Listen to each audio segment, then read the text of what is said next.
جو کیٹیگری ہوگی میتھیے پونتونسیوں کے اندر جو ہے آپ اپلائی کر سکتے ہیں. اسی طرح اگر آپ کسی ایسے ایریے کے اندر موجود ہے جہاں پر ایگریکلچر میں جابز ہائی ڈیمانڈ میں ہیں تو وہاں پر آپ اس سیکٹر کے اندر یہی قانون آپ کے اوپر اپلائی ہوگا. اگر آپ کسی ایسے ایریا میں جس کے اندر فشریز کے اندر ڈیمانڈ ہائی ہے تو یہ آپ کو پوری ایک لسٹ مل جاتی ہے پورے فرانس کے مختلف زونز کی جیوگرافک اور اس کے ساتھ ساتھ مختلف پروفیشنز کی, جہاں سے آپ کو پتہ چل جاتا ہے کہ آپ کس ایریا کے اندر ہیں اور کیا جس پیشے سے آپ منسلک ہیں وہ ہائی ڈیمانڈ میں ہے یا نہیں ہے. دوسری طرف اگر ہم آئیں جو باقی کیٹیگریز تھیں سرکولر والس کے اندر, تو ان کی مدت کو بڑھا کر 5 سال سے 7 سال کر دیا گیا ہے. سپوز اگر آپ فرانس کے اندر 7 سال سے موجود ہیں اور آپ کے بچے 3 سال سے اسکول جا رہے ہیں تو بھی آپ تیتر دے سیجور کے لیے اپلائی کر سکتے ہیں.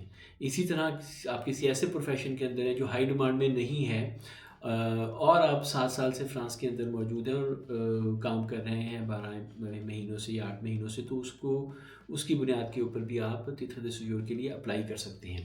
اس کے ساتھ ساتھ جو 2 کنڈیشنز جن کو انہوں نے لازمی قرار دے دیا ہے اس میں ایک تو آپ نے سنا ہوگا, ایک تو وہ جو کونترا d'engagement ہے وہ ہر شخص کو سائن کرنا پڑے گا جو بھی تیتر دے سیجور اپلائی کرے گا. کونترا d'engagement بیسیکلی ایک کانٹریکٹ ہوتا ہے ریاست کے ساتھ جو آپ سائن کرتے ہیں کہ ہم یہاں کے قوانین کا احترام کریں گے. اس میں یہ ضروری کر دیا گیا ہے کہ جس وقت آپ اپلیکیشن اپنی سبمٹ کرتے ہیں اسی وقت یہ کونترا d'engagement آپ کو وہاں پہ سبمٹ کرنا ہوگا اپنے سگنیچرز کے ساتھ.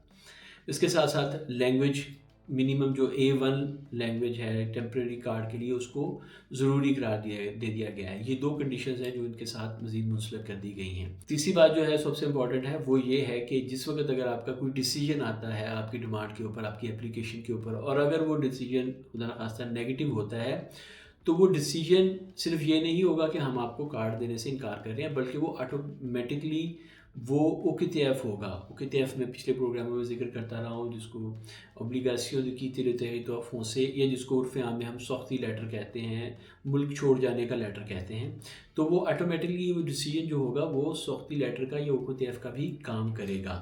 علیحدہ سے پریفیکچر آپ کو OQTF جاری نہیں کرے گا. یہ بھی اس چیز میں اس پچھلے سال جو قوانین آئے تھے ان میں بھی اور سرکولر کے تحت اس کو بھی واضح کر دیا گیا ہے کہ وہ ڈیسیجن ہی آپ کا OQTF بھی ہوگا.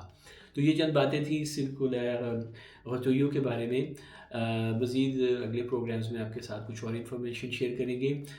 تاہم چلتے چلتے میں ایک اور چیز کی وضاحت کر دوں جو مجھے اکثر کالز آتی ہیں اور لوگ پوچھتے ہیں, وہ ہے کیا لا بینک پوسٹال بند ہونے جا رہا ہے.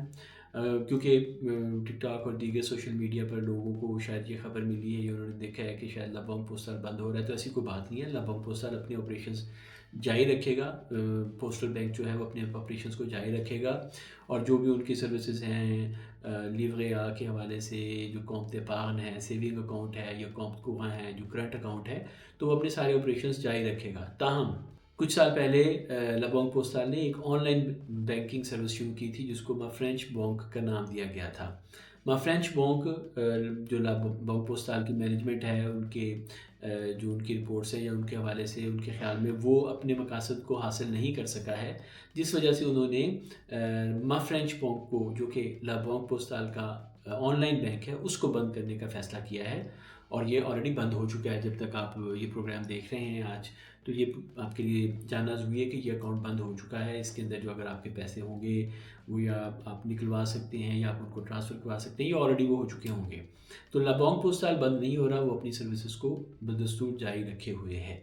یہ کچھ انفارمیشن تھی. اگلے پروگرام میں آپ سے دوبارہ کچھ اور موضوعات پر بات ہوگی. تب تک اپنا بہت خیال رکھیے گا, مجھے دعاؤں میں یاد رکھیے گا. آپ سے اجازت چاہتا ہوں. اللہ حافظ.